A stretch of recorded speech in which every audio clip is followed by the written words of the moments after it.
Assalamualaikum warahmatullahi wabarakatuh. Perkenalkan, nama saya Muhammad Iqmal. Saya adalah mahasiswa Universitas Muhammadiyah Sumatera Utara dari Fakultas Keguruan dan Ilmu Pendidikan, Program Studi Bimbingan Konseling. Nah, jadi pada akhir tahun 2019, dunia digemparkan oleh kemunculan virus baru. Virus ini diberi nama virus corona atau yang lebih dikenal sebagai COVID-19. Virus ini pertama kali ditemukan di negara Cina, tepatnya di kota Wuhan, pada akhir tahun 2019. Dan virus ini cepat sekali menyebar ke seluruh dunia, termasuk negara kita tercinta yaitu negara Indonesia. Bahkan sampai sekarang di periode bulan Juni, Indonesia sama sekali belum terbebas dari virus corona atau COVID-19. Malahan jumlah pasien yang positif semakin bertambah. Virus ini juga banyak memakan korban di seluruh dunia. Nah, WHO sebagai Badan Organisasi Kesehatan Dunia menetapkan virus corona atau COVID-19 ini sebagai pandemi karena virus ini sudah menyebar ke seluruh dunia dan banyak memakan korban, termasuk negara kita yaitu negara Indonesia. Nah, setelah WHO menetapkan status corona ini sebagai status pandemi, kita sebagai masyarakat Indonesia harus mengikuti anjuran-anjuran yang diberikan oleh WHO atau pemerintah kita. Contohnya, kita dilarang berpergian keluar rumah. Jika ingin keluar rumah, kita diwajibkan menggunakan masker. Namun sebaiknya kalau ingin keluar rumah, pastikan hal-hal yang kita lakukan di luar rumah itu penting, sangat penting bagi kita. Kemudian kita diwajibkan untuk mencuci tangan menggunakan sabun atau disinfektan. Selanjutnya, pemerintah menerapkan juga yang namanya social distancing atau pembatasan jarak sosial kita dengan orang lain. Nah, hal-hal tersebut wajib kita patuhi agar kita dapat membantu pemerintah dalam memutus mata rantai penyebaran COVID-19 di negara kita sendiri maupun di dunia ini. Nah, bimbingan konseling juga sangat diperlukan oleh masyarakat dalam menjalankan hidup di masa pandemi COVID-19 ini. Sekiranya dengan adanya bimbingan konseling di masyarakat dapat membantu masyarakat dalam meringankan beban pikiran dan menambah pengetahuan mereka tentang pandemi COVID ini. Jadi dalam video ini berisikan peran bimbingan konseling untuk masyarakat dalam menghadapi masa pandemi COVID-19 ini. Semoga dengan adanya video ini dapat bermanfaat bagi kita semua. Nah, jadi yang pertama ialah tetap memberikan layanan bimbingan konseling. Peranan guru bimbingan konseling dalam pembelajaran daring. Hal ini tentu saja berbeda dengan peranan guru mata pelajaran. Bimbingan konseling tidak memberikan materi-materi ataupun tugas-tugas yang malah memberatkan siswa. Bimbingan konseling menyajikan layanan dalam pembelajaran daring melalui format yang bermakna bagi siswa. Guru bimbingan konseling berperan untuk mengatasi hambatan belajar peserta didik, pengembangan karakter baik di rumah dan bagaimana membantu siswa dalam pengembangan life skill atau keterampilan hidup sehari-hari. Hal ini tidak luput dengan peran guru bimbingan konseling dalam menjalin komunikasi yang baik dengan orang tua peserta didik.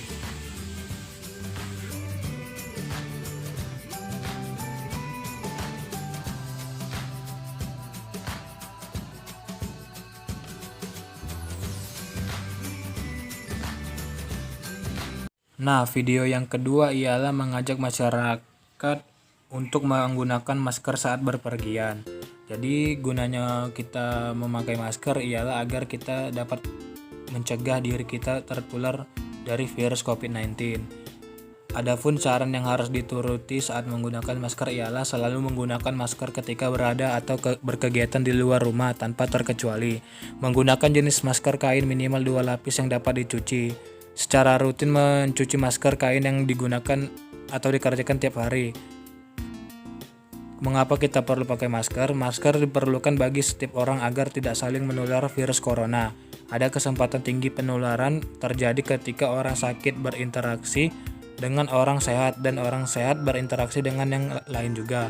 Penggunaan masker diharuskan juga terkait dengan percikan liur atau droplet. Penelitian terbaru menunjukkan batuk dan bersin dapat membuat percikan liur terlontar lebih jauh daripada yang diperkirakan sebelumnya.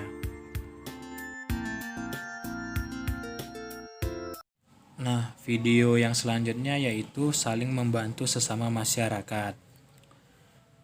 Pandemi corona atau COVID-19 melanda hampir semua negara, tidak terkecuali Indonesia.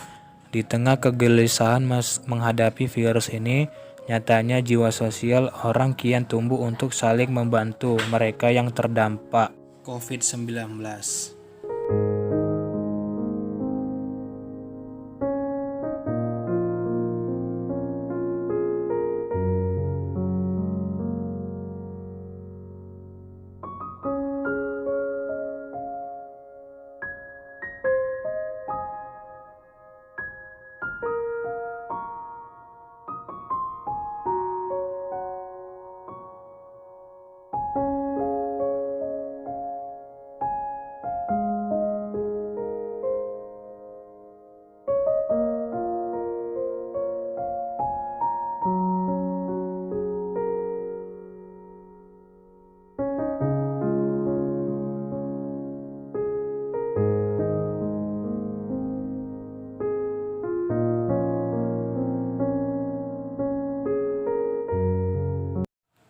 Nah, video yang selanjutnya itu mengajak masyarakat untuk selalu mencuci tangan menggunakan sabun. Salah satu upaya pencegahan dasar virus corona atau COVID-19 adalah dengan rajin mencuci tangan secara detail dan menyeluruh. Hal ini karena virus corona menular lewat droplet atau cairan tubuh yang keluar saat batuk atau bersin. Selain tertular karena menghirup droplet ketika berada dekat orang yang terinfeksi, Anda juga bisa tertular virus corona lewat tangan sebagai media penularan. Sebagai contoh adalah ketika Anda berjabat tangan dengan orang, menutupi batuk dengan tangannya, atau ketika Anda menyentuh objek yang terpapar virus corona.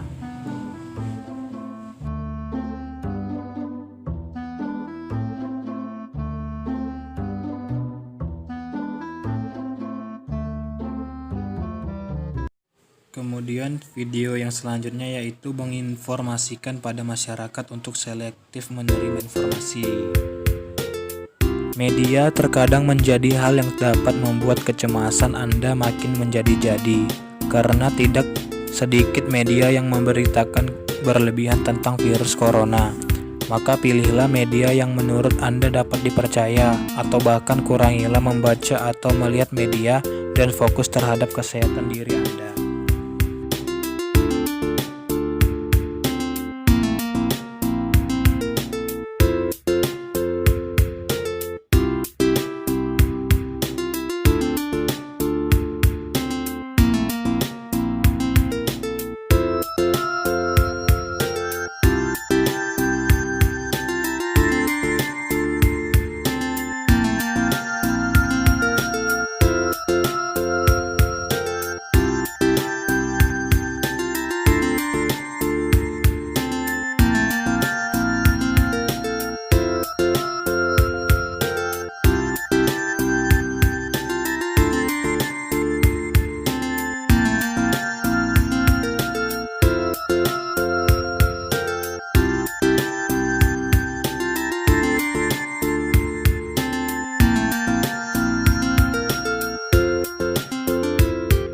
Nah, video yang terakhir adalah melakukan hal positif saat di rumah selama masa pandemi.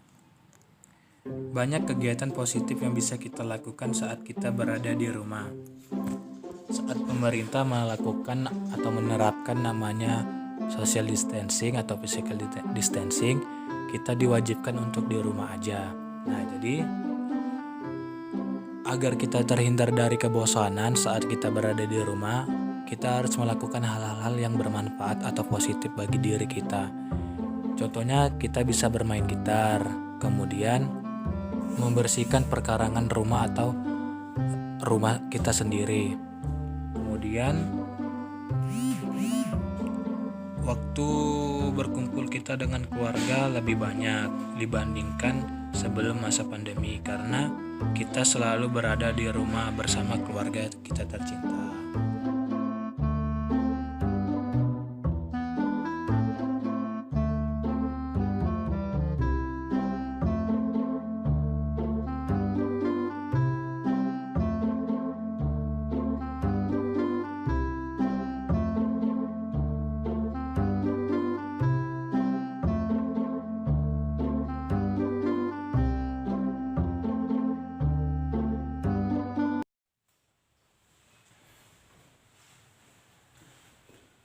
Nah, itu tadi video mengenai peran bimbingan konseling untuk masyarakat dalam menghadapi masa pandemi COVID-19.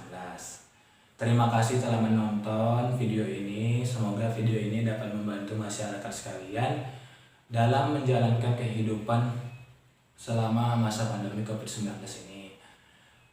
Tetap ikuti aturan pemerintah, taati protokol kesehatan yang dianjurkan pemerintah, jaga kesehatan, gunakan masker saat berpergian atau keluar rumah, tetap selalu rajin cuci tangan, tetap terapkan yang namanya social distancing. Ayo kita bantu pemerintah dalam memutus mata rantai penyebaran COVID-19 di negara kita Indonesia. Semoga virus COVID-19 ini segera berlalu dan kita sebagai umat manusia dapat menjalankan hidup yang normal kembali. Terima kasih telah menonton video ini. Lebih dan kurangnya saya mohon maaf. Dan wabillahi taufiq wal hidayah. Assalamualaikum warahmatullahi wabarakatuh.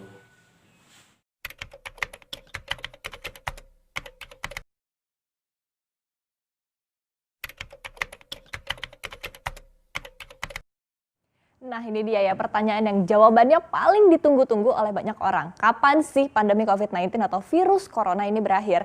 Nah, mungkin beberapa di antara kita sudah mendengar ya prediksinya. Ada yang bilang pertengahan tahun, ada juga yang bilang ataupun juga memprediksi hingga akhir tahun ini. Nah, setiap instansi memang memiliki hasil perhitungan yang berbeda. Seperti apa detailnya kita akan simak dalam kapan pandemi COVID-19 berakhir.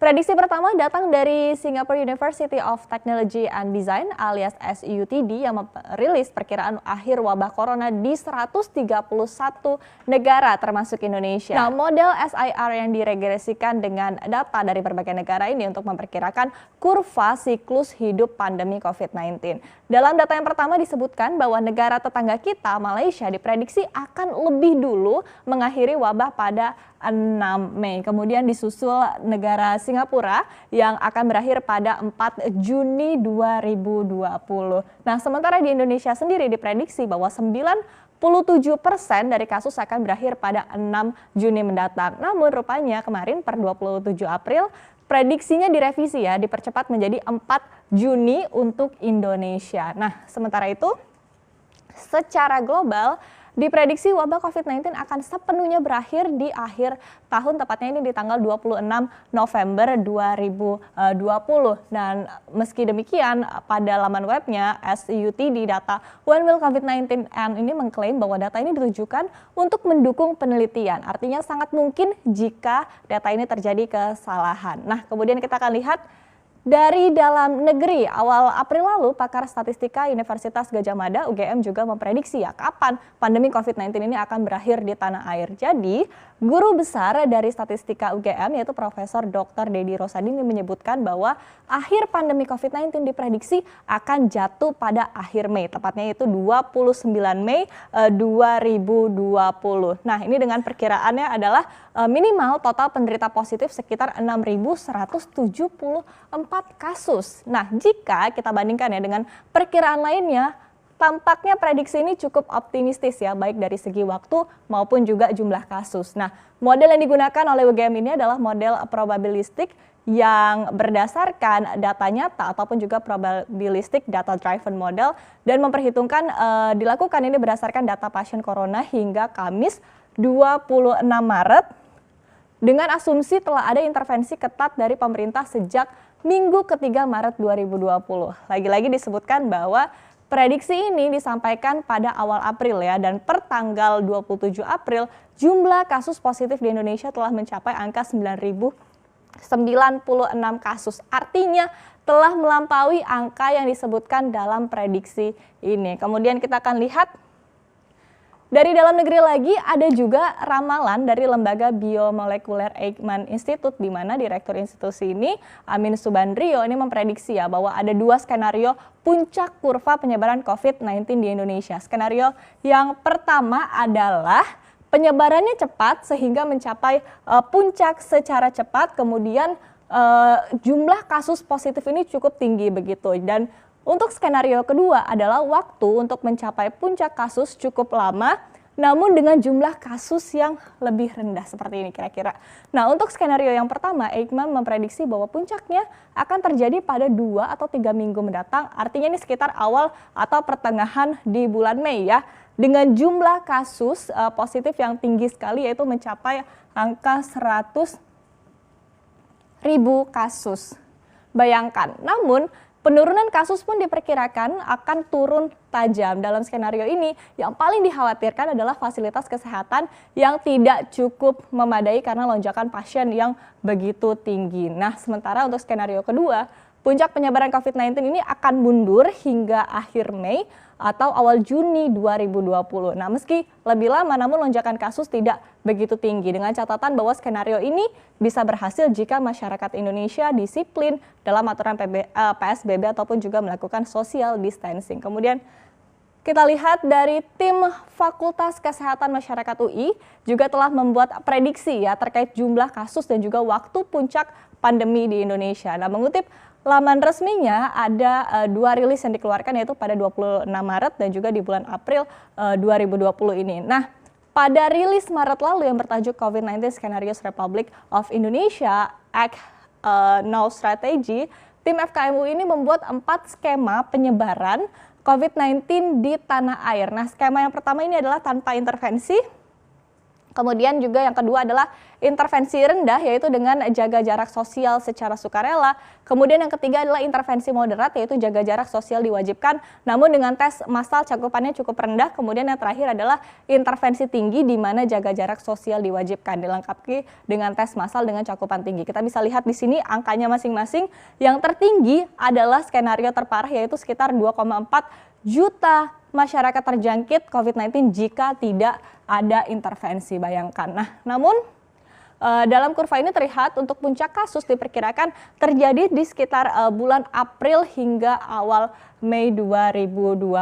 Nah, kemudian dengan adanya perkembangan yang terbaru, tim dari FKM UI pun merilis ya draft terbarunya di bulan April, di mana lebih rinci lagi disebutkan ada 3 skenario kebutuhan rumah sakit berdasarkan 3 skema intervensi, yaitu mild, moderat, dan juga high, yang angkanya bisa kita lihat di sini. Ini cukup lebih rendah dibandingkan prediksi sebelumnya begitu. Nah, jumlah kasus harian akan mencapai puncak di sekitar bulan Mei dan melandai di sekitar bulan Juni. Kemudian kita akan lihat yang menarik di sini adalah sebelumnya dalam pengantar rapat terbatas Presiden Joko Widodo menyebutkan ya bahwa ia meyakini wabah ini hanya akan berakhir hingga akhir tahun dan di tahun depan akan terjadi booming pariwisata. Ketua Gugus Tugas Percepatan Penanganan COVID-19 yaitu Letnan Jenderal Doni Monardo mengungkapkan bahwa Presiden Joko Widodo meminta kita agar bisa lebih kerja keras lagi, lebih patuh lagi, dan disiplin agar pada Juni yang akan datang bisa diturunkan angka COVID-19 di Indonesia. Nah, sehingga bulan Juli